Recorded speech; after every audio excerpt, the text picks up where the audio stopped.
રાતે અડધી રાતે વરસાદ ચેટલો પડ્યો અમને કોઈ ખબર નથી, પણ સવારમાં ઉઠીને ભાલ્યું તો અમારા પાસે ભૂંગળો તૂટી ગયો તો મોટા પાયે નુકસાન થઈ ગયું. આ ભૂંગળો લગભગ અમે 4 વખત નોચી રહ્યા હતા, ખબર નથી અમારા આથી શું બનાવટી બેઠી છે.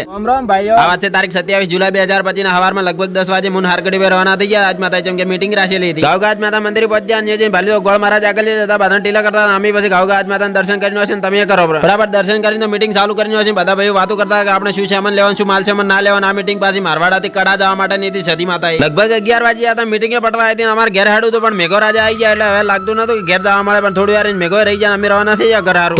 ઘેર પહોંચી જાય. ઘેર જઈને ભાલ્યું તો આપણે ફેવરેટ દાલ ભાત બનેલા હતા. કોઈ પૂછ્યા વગર ઘઉં થાળે ભરીને દાલ ભાત ખાઈ ગયો. ખાઈને ભરે તો હારકટી આવી જાય તો કોઈ ઓટો મારવા એટલે અમે હારકટી પર રવાના છીએ ક્ષેત્રમાં ઓટો મારવા. ઘઉં એટલા ક્ષેત્રમાં પહોંચી જાય. ભાલ્યું તો મોટું બોખારું પડી ગયું. 2 પાઇપો તણી દીધી. હું તો કંટાળી ગયો તો હવે શું કરું શું ના કરું. આ નાના નુકસાન ને પડતું મળ્યું. હમણાં મોટા ક્ષેત્રમાં 2 મોટા ભૂંગળો નોશે ને પહોંચ્યો ભાળવા બદલે ને જઈને ભાલ્યું તો હમણાં 2 દાડા પહેલા ભૂંગળો નોશે પણ એ તૂટી ગયા તો ખબર નથી પડતી કે આ શેના કારણે આટલું મોટું નુકસાન થાય છે. ચમ ફૂટી જાય છે અને આ ભૂંગળા મેં 4 વખત નોશે ને 4 વખત ફૂટી જાય એટલે હવે કંટાળી જાય શું કરું શું ના કરું. મને લાગે ગોળ મહારાજ ની લાવવા પડશે, હોમ હવન કરવા પડશે. કોક પાનોતરી બેઠી છે. એટલી વારમાં હારકડી ઓવરલોડિંગ ખાઈને આવ્યા તો ડેફરું ભરીને એટલે એનું ટાયર ફસાઈ ગયું પાછું. પછી થોડી વાર નુકસાન ભાળીને અમે રવાના થઈ ગયા ઘર હારું. फाड़ देंगे। બોલો જય શ્રી સીતારામ.